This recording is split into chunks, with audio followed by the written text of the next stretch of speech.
All right, guys, a very interesting topic today. We're going to be talking about the difference between company drivers that are on payroll versus company drivers that are under this Driver Inc. model.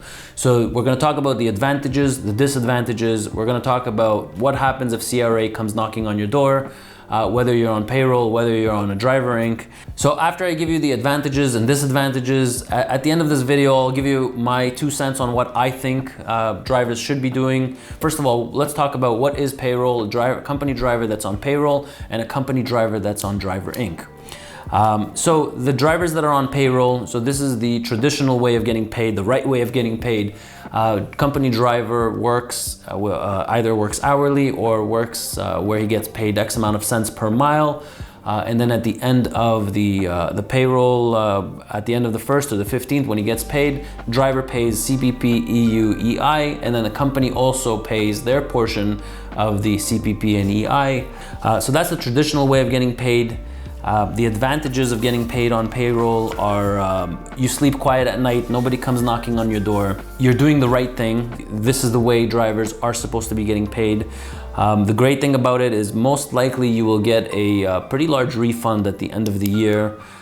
So you're able to write off, your cell phone, your lodging, your expenses, some of your on-road expenses. So at the end of the day, you're a company driver and you need to be getting paid on payroll. Now let's talk about the Driver Inc. model. So what is a Driver Inc.? So basically drivers are opening up a corporation, and what they do is after they open up the corporation, they're working for a trucking company, and that trucking company pays their corporation. So it doesn't pay them personally, it pays them their corporation, and then they do their taxes at the end of the year.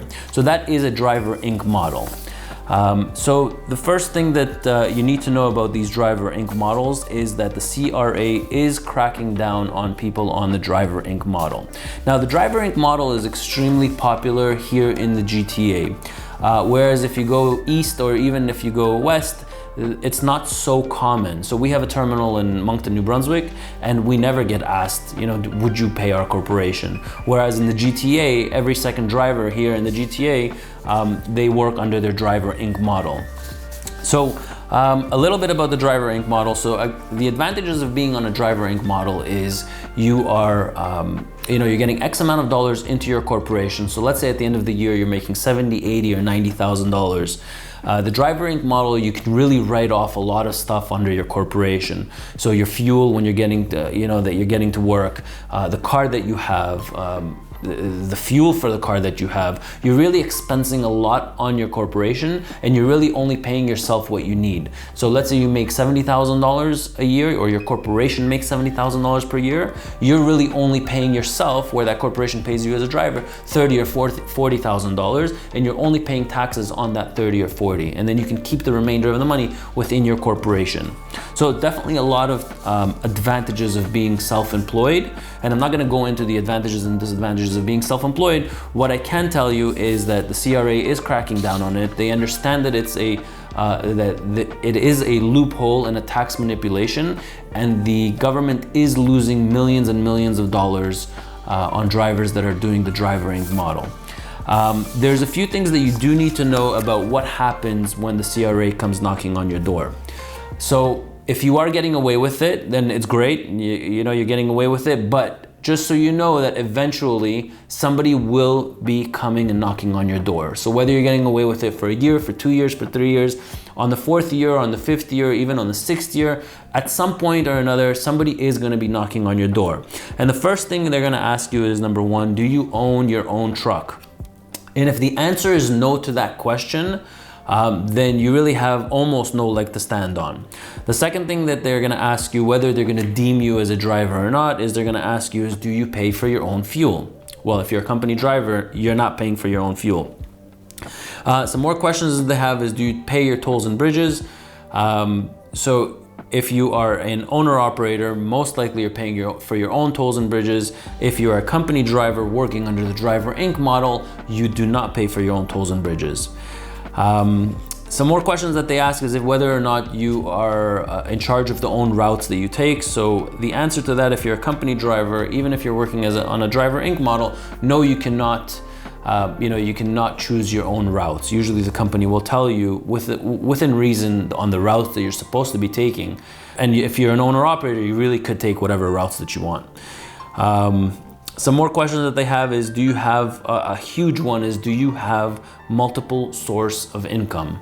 So if you're getting paid from one source, whether you work for one trucking company, if there's one source of income in your corporation, then they deem you as a company driver, and then they will also back charge you for the years that you got away with it.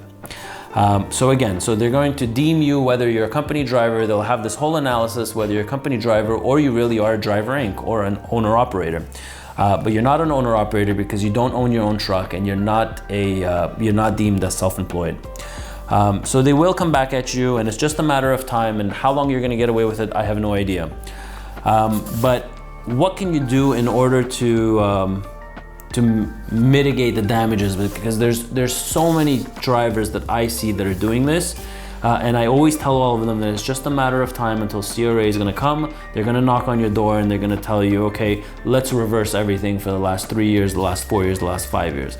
Now, when you're talking about 4 or 5 years in reversals, you really talk, if you made $60,000 a year that you were supposed to pay payroll tax for, and you only paid it on $30,000 instead of $60,000, well, that can be a really, really hefty bill. Really, I've seen many drivers go through this, and it's just a nasty spot to be in. And you really can't help the person, because the bill is going to be the bill. They're going to deem you as a company driver. You're going to end up, they're going to reverse everything for you. You're going to end up paying your taxes. So really, what can you do? So the only thing that I can tell people is, listen, you've gotten away with it for 2 or 3 years. You really need to stop. So a lot of drivers basically ask me, what do I do? So there's really one of 3 options that you have of what you can do. You can, number one, you can continue doing what you're doing, and it's just a matter of time. How long? Nobody knows. So option number one is you just continue doing what you're doing. They'll come knocking on your door. Eventually they'll reverse it, and you'll have to pay plus the penalties. Option number 2 is you convert yourself into payroll. And this is extremely hard to do, because somebody who's making $5,000 or $5,500 a month, it'll be very hard for them to go back to making $3,000 or $3,200 and paying that $1,800 or $2,000 in taxes.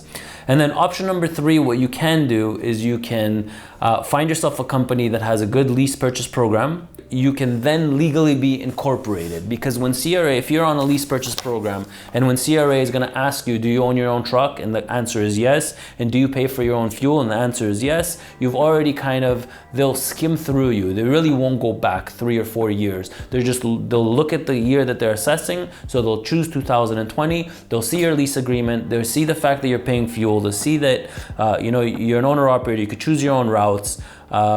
Even though you have only one source of income, but still you are deemed as an owner operator. If you're an owner operator, you're allowed to have your corporation, and once they see those documents, they will not go back 2, 3, 4 years. So you've gotten away with it for so long. At some point you're going to need to stop, or else they will reverse the last 4 or 5 years. Or what you can do, and that's what I recommend for people, is get yourself onto a good company that has a really good lease purchase program, and then you'll be able to continue working under that corporation. But when those letters come from CRA, you'll have the documents to back it up that you are a lease operator, and you're an owner operator, and you're allowed to be self-employed. Well, there you have it, guys. So I went over the advantages and disadvantages of Driver Inc. versus Payroll. If you have any more questions, you're more than welcome to write a comment. If I do see a lot of comments coming in on the exact same topic or same question, I will make a video on it. So subscribe to our channel if you like these kind of videos. We have a ton of stuff on trucking related topics, on different trucks, on how to save more money as an owner operator, on company drivers, on lease operators, on fuel consumptions. So thank you for watching the channel, and I'll catch you in the next one.